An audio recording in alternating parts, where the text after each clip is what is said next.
નવસારી જિલ્લામાં ભારે વરસાદ અને તેજ પવનની આગાહીને લઈને તંત્ર એલર્ટ મોડ પર આવી ગયું છે। આજે બપોરે 1 વાગ્યા પછી ભારે વરસાદ અને પવન ફૂંકાવાની શક્યતા હોય ત્યારે અધિકારીઓ અને મેયર વચ્ચે એક ખાસ બેઠક યોજાઈ। આ બેઠકમાં આગોતરા આયોજન અને સંભવિત પરિસ્થિતિને પહોંચી વળવા માટેની તૈયારીઓ અંગે ચર્ચા કરવામાં આવી। તંત્ર દ્વારા સિનિયર સિટીઝન અને ગર્ભવતી મહિલાઓને સલામત આશ્રય સ્થાનોમાં ખસેડવાની કામગીરી શરૂ કરવામાં આવી છે। આશ્રય સ્થાનોમાં ભોજન, પીવાના પાણી, મેડિકલ ટીમની પૂરતી વ્યવસ્થા કરવામાં આવી છે। પાણી ભરાવાની સંભાવના ધરાવતા વિસ્તારોમાં બોટ અને પાલિકાના વોલેન્ટિયર્સને તૈનાત કરવાની તૈયારીઓ પૂર્ણ કરવામાં આવી છે। સાથે જ કોઈપણ ઇમરજન્સી પરિસ્થિતિનો સામનો કરવા એસડીઆરએફની ટીમોને પણ સ્ટેન્ડ બાય રાખવામાં આવી છે।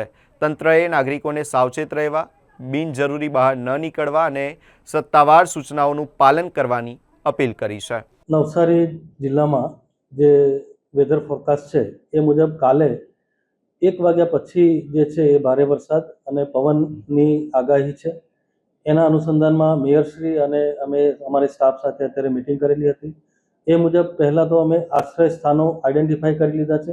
ગત વરસાદના સ્પેલમાં જે આશ્રય સ્થાનોમાં પાણી ભરાયું હતું એ અમે થોડા રિપ્લેસ પણ કરી દીધા છે। આજે રાત સુધીમાં જે સિનિયર સિટીઝન્સ છે, પ્રેગ્નન્ટ લેડીઝ છે અને જે પણ લાસ્ટ ટાઈમ વધારે પાણી ભરાયા હતા એમાંથી શિફ્ટ કરી અને લોકોને ત્યાં આશ્રય સ્થાનમાં લઈ જવાનું આયોજન પણ કરી લીધું છે। અને કાલે આપણે ફૂડ પેકેટની પણ વ્યવસ્થા થઈ જાય એ પ્રકારનું પણ આયોજન કરી દીધું છે। મેડિકલની ટીમો પણ સાથે રાખી છે।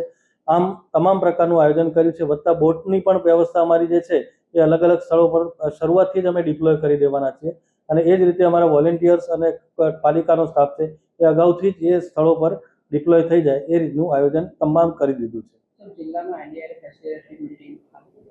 જિલ્લામાં એનડીઆરએફ, એસડીઆરએફની ટીમો છે જે ગત ફ્લડમાં હતી એ જ પ્રકારે વ્યવસ્થા આપણી અત્યારે છે।